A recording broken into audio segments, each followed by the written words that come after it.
গতকাল রাতে ইরানের 4টা অয়েল রিফাইনারিতে সন্ত্রাসী রাষ্ট্রটা আক্রমণ করেছে। হরমুজ প্রণালীর পাশে একটি পানি শোধনাগারে হামলা করে পুরোপুরি ধ্বংস করে দিছে। মানে জানোয়ারগুলো মানবিক বিপর্যয় সৃষ্টি করতে চাচ্ছে। তবে সন্ত্রাসী রাষ্ট্রটা বুঝে গেছে ইউআইজি সিস্টেমে এই যুদ্ধ থেকে কেটে পড়তে পারে, কারণ অলরেডি বিভিন্ন দেশ দিয়ে যুদ্ধ বন্ধ করানোর চেষ্টা চালাচ্ছে, কিন্তু ইরান যুদ্ধের জন্য এখনো অনড়। ইসরায়েল বুঝে গেছে ইরানকে গাজা বানানো এতই সম্ভব না, এতটা ইজিও না। এমন এমন ক্ষতি করে যাচ্ছে যেন ইরান 50 বছর পিছিয়ে পড়ে। এবার ইরানও যদি সেম স্টাইলে পাল্টা আক্রমণ করে তাহলে কি দাঁড়াইল বুঝতেছেন একবার? যুদ্ধটা জটিল থেকে জটিলতর হবে, তৃতীয় বিশ্বযুদ্ধের রূপ নিতে পারে, কারণ ইরানের পরাজয় মানে পরোক্ষভাবে রাশিয়া চীনেরও পরাজয়।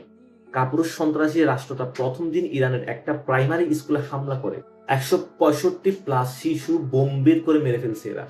জাতিসংঘ, মানবাধিকার সংস্থা, আরব লীগ, এই লীগ, অমুক লীগ, সমুক লীগ অলরেডি সবগুলা ফেলই মারছে। পরিস্থিতি দিন দিন খারাপের দিকে যাচ্ছে ভাই। পুরো বিশ্ব মিলে সাইকোপ্যাথ টেরোরিস্ট রাষ্ট্ররা যদি এখন থামাইতে না পারে তাহলে পুরো পৃথিবী মানুষ বসবাসের জন্য অনুপযোগী করে ফেলবে তারা। সৃষ্টিকর্তা সাইকোপ্যাথদের হাত থেকে পুরো বিশ্বকে রক্ষা করুক। আমিন।